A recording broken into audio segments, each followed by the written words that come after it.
this is Jeannie at Trendy Tree.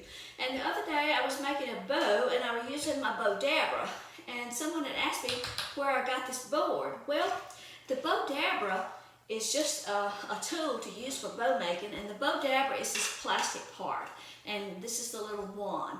Now all the Bowdabra does is just hold your ribbon for you. I'm not going to make a full bow today, but it's kind of a spring-loaded thing, and you just drop your ribbon down in that slot, and you can twist your ribbon and make your loops however size you want, and you keep dropping it down in the slot and twisting again, and that's how you make your bow. So like I say, I'm not making a bow today, but the plastic part does tend to kind of slip and slide around, on your mat. So what my husband did was take just a piece of scrap wood, and this board is like 20 inches in length and 9 inches in width. And it's just a piece of pressed wood. It's just some scrap shelving or something that he had in the shop. And I painted the top part with just some spray paint that we had in the shop. And then he took the Bowdabra and he put 4 holes. He used a drill and put 4 holes, 1 in each corner.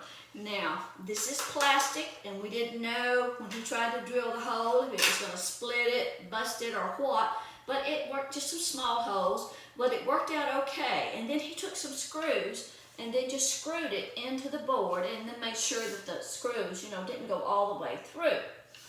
So after he did that, I took a tape measure, and I measured increments. Like, this is my 0 or 1 in the middle here, which is right, center with that.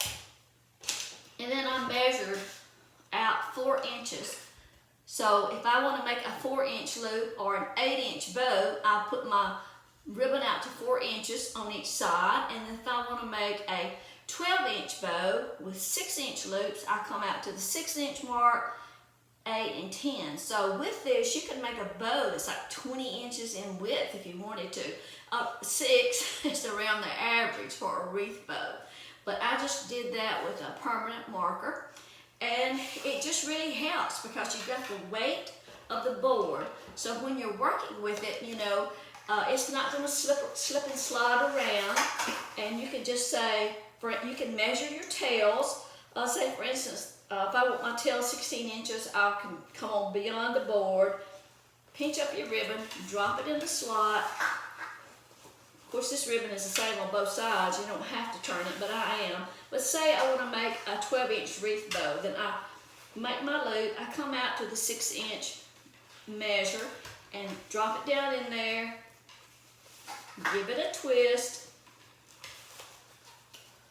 and make a 6-inch loop on the other side. It just helps keeping your loops nice and even.